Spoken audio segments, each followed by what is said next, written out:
عليكم، واش راكم؟ ان شاء الله كامل تكونوا لاباس وكامل تكونوا بخير. وصفه اليوم ان شاء الله راح تكون وصفه سهله وبسيطه، توجد بالخف ومليحه بزاف لفطور الصباح ولا قهوه العصر.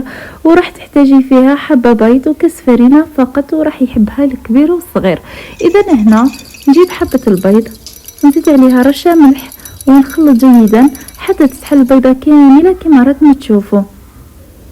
من بعد نضيف 3 ملعق كبار تاع سكر عادي ونخلط مليح حتى يذوب كامل هذاك السكر مع البيضة.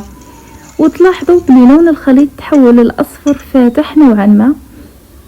هنا بعد ما تحركوا مليح ويذوب كامل كمية السكر، نضيف 3 ملاعق كبار تاع زيت نباتي ونواصل في الخلط حتى يتجانسوا كامل المقادير. هنا نضيف مبشور الليمون كما تقدروا تعوضوه بلا فاني سائله ولا بودره، ونخلطوا مليح تاني. كما لاحظتوا هنا الخليط تغير القوام تاعه وذاب تماما هذاك السكر. في هذه المرحله نضيف نص كاس حليب سائل، تقدروا تستخدموا الماء مع حليب بودره اللي متوفر استعملوه.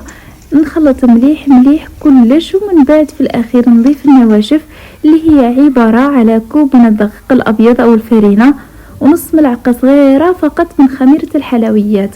هذا ما كان. ندخل كل المكونات مع بعض ويتخلطوا مليح، ولازم الخليط يكون بدون اي تكتلات تاع الفرينه. شوفوا البنات، لازم الخليط تاعكم يكون صافي كيفاه، يعني ما تكونش فيه كامل هذيك التكتلات تاع الفرينه. خلطوا مليح الخليط تاعكم، وهنا تحصلنا على هذا القوام اللي هو القوام المطلوب في هذه الوصفه. نجيب الخليط تاعنا ونفرغه في قرعه تاع جي ولا تاع ماء كما هذه، وندهن مقله تاعي بالقليل من الزيت فقط. ومن بعد نبدا في تفريغ الخليط في المقله اللي تكون ثقيله شويه وبيان سير ما تلصقش.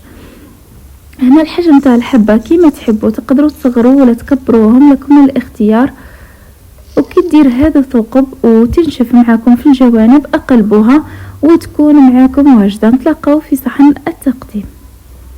اذا هنا كيما راكم تشوفوا درت خبيزات خفاف بزاف وطريين، جاو ما شاء الله. هنا دهنتهم بالقليل من العسل الحر ورشيت شويه تاع جلجلانيه. كيما تقدروا ديروا الشوكولا تغتيني ولا لا كونفيتير وتخلوهم سامبل يعني نورمال، وتقدروا ديروهم في فطور الصباح يوجدوا ليه وبلا تخمار وما يدوش كامل الوقت، وطعمتهم بزاف بنينه وخفيفه. قسمت لكم حبابات تشوفوها من داخل كيفاه تجي.